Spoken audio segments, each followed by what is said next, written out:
જિલ્લા ભાજપની સેન્સ પ્રક્રિયા હાથ ધરવામાં આવી છે। આજ રોજ રાજકોટ જિલ્લા ભાજપની કાર્યાલય ખાતે ગુજરાત પ્રદેશની સૂચના અનુસાર આજે સેન્સ પ્રક્રિયાની શરૂઆત કરવામાં આવી છે। રાજકોટ જિલ્લો આપણો મોટો છે, એટલા માટે રાજકોટ જિલ્લામાં 2 જગ્યા ઉપર 2 ટીમ રાખી અને આજે સેન્સ પ્રક્રિયા ચાલુ છે।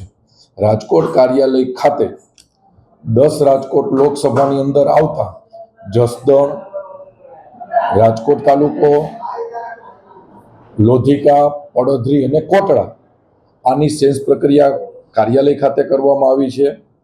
પોરબંદર લોકસભામાં આવતા રાજકોટ જિલ્લાની વિધાનસભા એટલે ગોંડલ, જીતપુર, ધોરાજી, ઉપલેટા આની વ્યવસ્થા અમારે માર્કેટિંગ યાર્ડ ખાતે કરવામાં આવી છે।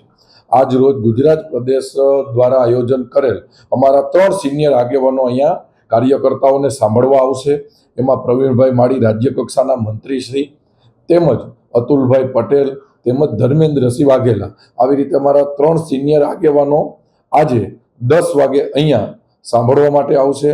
રાજકોટ જિલ્લાના તમામ કાર્યકર્તાઓ પોતાની લાગણી અને માંગણી અમારા સિનિયર આગેવાનો પાસે પોતાની લાગણીઓ રજૂઆત કરશે અને આવી જ રીતે આખી સેન્સ પ્રક્રિયા અહીંયા પૂર્ણ થશે। પાર્ટી કેવા ઉમેદવારની અપેક્ષા રાખે છે? કેવા ઉમેદવાર છે? આમ તો ભારતીય જનતા પાર્ટી કાયમ માટે બૂથના કાર્યકર્તાઓને ચૂંટણી લડાવતી હોય છે।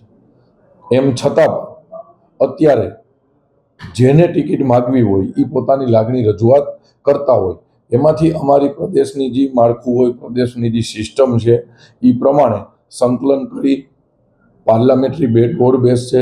એની અંદર સક્ષમ ઉમેદવાર હોય અને સેવાભાવી ઉમેદવાર હોય એને ભારતીય જનતા પાર્ટી ટિકિટ આપશે।